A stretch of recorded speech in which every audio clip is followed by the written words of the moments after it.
Hey, what's up, guys? Hope everybody's doing well and having a great day. Starting off over here at the National Hurricane Center, looking at the Atlantic Basin map, looking for tropical cyclone activity or development here in the next 5 days. You can see red X's on this map. One of these red X's could turn into a late season tropical cyclone here in the next 48 to 72 hours. We're going to come back and take a look at which one could make landfall here in the U.S. in the next 2 to 3 days. I want to show you guys a video that was shared with me out of Oracle, Arizona. This is of a green fireball that was spotted on a sky cam from Oracle at 3:24 in the morning on October 31st of 2022. And the smoke lingered around for about 45 minutes.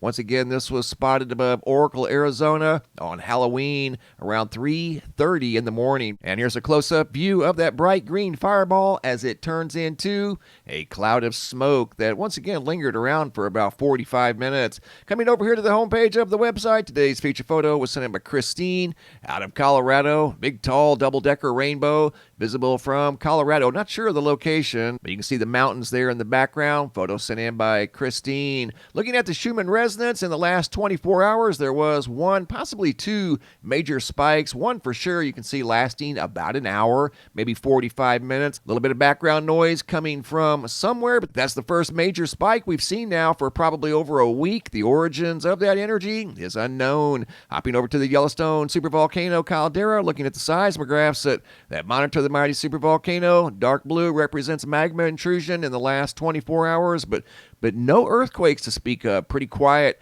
at the supervolcano caldera. Looking at the Lake Mead and Lake Powell water databases, there have been no updates in the last 24 hours, so no changes to report at Lake Mead or Lake Powell. Coming over here to poweroutage.us, still seeing a couple of states lit up in bright red. That means power outages in excess of 100,000 customers. And looking at the map, here I put some more specifics on the map. 131,000 customers in Washington, still without electricity. New power outages, 198,000 in Michigan, 41,000 in Wisconsin, and they're looking at 12,000 in Illinois and Ohio, and 36,000 in Indiana, for a total of just over 400,000 customers without electricity. This event here was due to a high wind event that occurred in the north central plains. And coming over to hailreports.com, you can see a large concentration of high wind reports coming from the area of the major power outages in the northern plains. And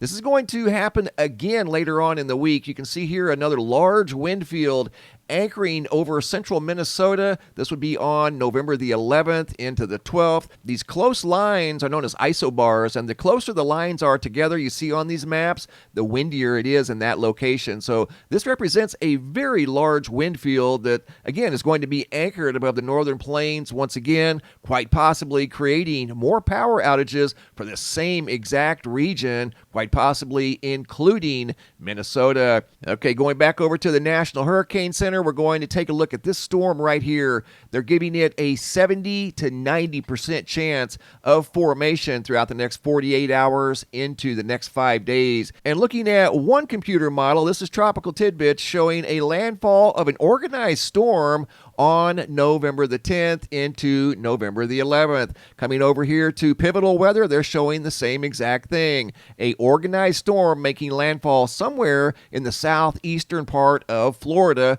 on November 10th into November the 11th, quite possibly during the overnight hours. It's not forecasted to be a major hurricane or anything like that, but more than likely it could bring a lot of rain to parts of Florida and even up into Georgia and South Carolina.